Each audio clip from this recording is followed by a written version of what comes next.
இந்த பொண்ணு வீட்டை விட்டு வெளியே வந்து ஆம்பளையா மாற போறேன் ஆப்ரேஷன் பண்ணின்னு சொல்லி ஹீரோ கிட்ட கேட்கும்போது அவனும் ஹெல்ப்புக்கு கூட போறான். அங்க ஹாஸ்பிட்டல் என்ன சொல்றாங்கன்னா, ஒரு வாரம் கழிச்சு வாங்க, நீங்க முடிவு மாத்திரம் அப்புறம் சொல்லுங்கன்னு. ஆம்பளையா மாறதுக்கு முன்னாடி சில ஆசையெல்லாம் தீர்த்துக்கணும்னு சொல்லி ஹீரோ கிட்ட ஹெல்ப் கேட்டு ஒரு பொண்ணு கிட்ட ரிலேஷன்ஷிப் வச்சுக்க போறான். ஆனா இந்த பொண்ணுக்கு அது பிடிக்கவே இல்லை. ஒரு டைம்ல கலரி சண்டை போடுறதுக்கு போறா.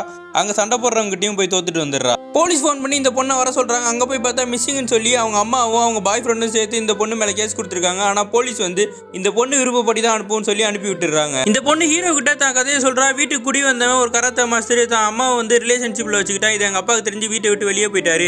அவன் என்கிட்டயும் தப்பா நடக்க ட்ரை பண்ணா. அதனால தான் நான் இப்போ ஆம்பளையா மாற ட்ரை பண்றேன்னு இந்த பொண்ணு சொல்றா. அவங்க அம்மாவோட பாய் ஃப்ரெண்டு ஹீரோ வீட்டுக்கு வந்து ஹீரோவை அடிச்சு போட்டு இந்த பொண்ணை இழுத்துட்டு அவங்க வீட்டுக்கு போயிடுறான். ஹீரோ மறுபடியும் வந்து அந்த பாய் ஃப்ரெண்டை போட்டு அடிச்சுட்டு இந்த பொண்ணை அவங்க வீட்டுக்கே கூட்டு போயிடுறான். கூட்டு போய் ஹாஸ்பிட்டல் ஆபரேஷனுக்காக விட்டுட்டு ஹீரோ கிளம்பிடுறான். ஆனா இந்த பொண்ணு ஹீரோவே நினைச்சுக்கிட்டு ஹாஸ்பிட்டல் என்ன அழுதுகிட்டு இருக்கா. கொஞ்ச நாள் கழிச்சு இந்த பொண்ணு ஹீரோ வந்து நேரில் பாக்குறா. ஆபரேஷனே பண்ணிருக்க மாட்டா. இவளுக்கு மனசார மாறணும்னே ஆசை இருந்திருக்காது. வீட்டில் நடந்த பிரச்சனையால தான் இப்படி மாறணும்னு நினைச்சிருப்பா. இப்போ அது நடந்திருக்காது.